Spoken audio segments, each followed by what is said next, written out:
Maaf Ibu, saya mau tanya, bagaimana cara berdamai dengan inner child dari toxic parenting? Kemudian pertanyaan berikutnya dari Ratna.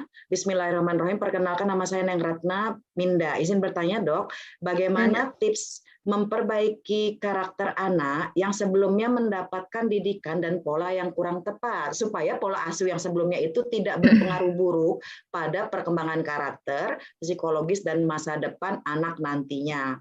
Dan pertanyaan yang ketiga untuk di sesi 1 ini, Bismillah, Ibu, bagaimana cara berdamai dengan inner dan toxic parenting? Ini tadi saya bilang sama. Dan solusi apa apabila sudah terlanjur menjadi toxic untuk anak kita? Nah, karena mungkin ini pertanyaannya sama, saya genapkan satu lagi, Bu. Pertanyaan dari akun Hana ya, Bu. Assalamualaikum, Bu Isa. Ya, waalaikumsalam. Mohon pencerahannya bagaimana cara mengembangkan anak yang introvert, anak laki-laki usia 10 tahun, agar kita sebagai orang tua terhindar dari toxic parent. Baik, Ibu Aisyah, mohon jawabannya untuk sesi yang pertama. Terima kasih. Baik, memang kita ya terkadang baru tahu setelah kita udah gede kayak gini gitu kan ya. Karena tentu masing-masing pekerjaan yang beda, kemudian riset juga kan makin terjadi didapati bahwa kayak gini tuh terjadi di otak gitu kan ya. Nah sekarang kalau ditanya gimana ya ini masalah inner child memori yang lama ini kan, ya, saya kasih ini boleh ya pakai slide ya supaya enak. Ini kan di dalam otak kita ini kan sudah tersambung ya. Sejak kecil kan kayak gini ya tersambungnya. Jadi memori, kalau terjadi memori itu apa sih Bu Aisyah? Memori itu adalah kalau dari otak, sisi otak inilah tersambungnya kabel-kabel yang di otak ini menjadi memori, menjadi ingatan. Ya. Ada data-data masuk di otak kita nih sejak kecil kan gitu. Ya. Nah, karena sudah terlanjur, maka itu tadi yang saya sempat singgung ya, bahwa kita memaafkan pengalaman masa kanak-kanak kita. Kita maafkan. Caranya gimana Bu Aisyah? Memang ada cara khusus ya, kalau nanti kita ada training tentang inner child therapy ya. Hanya memang saya sendiri nanti belum sempat buka training lagi nih Bu Shirley. Yang sekarang saya sedang training sampai 2 bulan ke depan ini training watak ya buat ibu-ibu, buat orang tua ya setiap Sabtu sore. Gitu. Nanti baru awal-awal tahun baru training bagaimana ya inner child therapy. Ya. Tapi kan kalau kita mau belajar secara umum masih bisa. Caranya gimana Bu Aisyah? Sebetulnya ya kita harus bersyukur jadi umat Islam. Kenapa? Karena kita sholat tanpa terasa, waktu kita sholat itu, mulai dari takbiratul ihram sampai salam, kan ada ucapan-ucapan yang kita ucapkan kan? Itu menterapi memori kita. Ya, jadi syukur banget ya. Saya kebayang loh kalau kita nih nggak disuruh sholat kayak apa ya? Makanya punten sekali. Mungkin ada orang Islam yang tidak sholat sama sekali, hidupnya kan sebetulnya kacau tuh dia punya otak. Cuman dia tutup-tutupin aja kan gitu. Ya kan?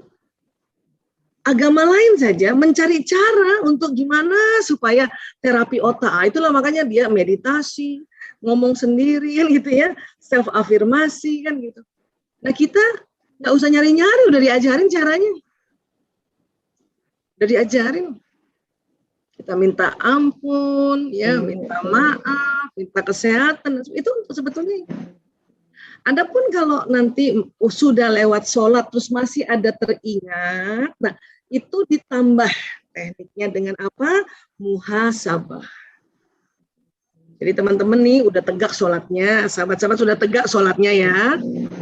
Terus ya, kemudian masih ada yang diingat 1-2, ya istilahnya ya 1-2 peristiwa. Nah itu setelah sholat duduk diam dulu di sajadah tuh. Ya, harus berani munculkan apa sih yang tadi saya teringat ya. Harus mulai dimunculkan, ya Allah, munculkan. Ya ini namanya merecall memori. Ya Allah, saya tadi teringat sebelum sholat, ya Allah, pada saat kelas 5 SD, ya Allah, saya diteriakin ibu saya, ya Allah. Ya. Kita ngomong gitu, terus biarkan di otak ini tersambung itu, teringat kembali. Ada orang bisa melihatnya langsung lagi. Itu namanya visualisasi visual. Nah, itu harus berani tuh. Ada orang gini, ada orang nggak berani mengingat kembali. Oh, udah biar aja, aku nggak berani ingat. Nah, yang kayak gitu itu seperti mengubur masa lalu, tapi karena ya ikatannya masih kuat, listriknya masih nyala, jadi dikubur tapi masih hidup. Oh, serem kan? Ngubur sesuatu masih hidup, serem itu, bahaya itu. Untuk itu beranilah duduk dulu tenang. Ya Allah, ya. Saya mohon ya Allah, ya, lindungi saya ya Allah. Kita baca ta'awuz, auzubillahi minasyaitonirrajim, auzubillahi minasyaitonirrajim, itu ya. Kemudian kita ingat peristiwa itu. Nah, terus lihat ada siapa aja. Oh, ada diri kita yang kecil. Oh, ada ibuku. Oh, ada omaku, misalnya gitu ya. Itu satu-satu dimaafkan. Satu-satu, mulai dari memaafkan diri sendiri. Ya Allah, saya maafkan diriku. Kalau bisa ngomong sama diri kecil kita itu. Hai Aisyah kecil, saya suka gitu tuh, sini. Seolah-olah gitu ya. Karena kan kita boleh muhasabah kayak gitu. Itu teknik Allah ajarkan.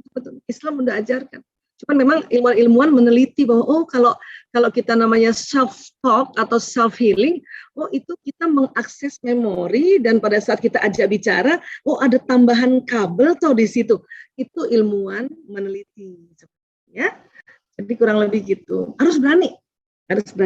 Aduh, Bu Aisyah ini trauma banget, saya nggak berani. Nah, kalau yang trauma banget nggak berani, nah itulah perlu hubungi tenaga profesional. Ya. Kurang lebih kayak gitu intinya. Secara umum bagaimana kita menterapi kita punya inner child. Baik, kita lanjutkan kepada pertanyaan berikutnya, Ibu. Yang berikutnya dari coba seperti ini sudah saking menggulung, dari Ibu dengan nama akun Meliana tadi. Oh ya, tadi satu lagi ya, yang bagaimana yang misalnya anak udah terlanjur gitu ya. Ya itu betul, tadi kita minta maaf sama anak. Panggil dia, yang tadi saya kasih contoh. Nah, ya kalau saya setiap miladnya anak-anak itu panggil mereka berdua aja, jangan depan orang lain. Anak-anak nggak suka dibicarakan depan orang lain. Ya, ada yang kamu ingat? Ya, ada yang kamu ingat nggak, anak?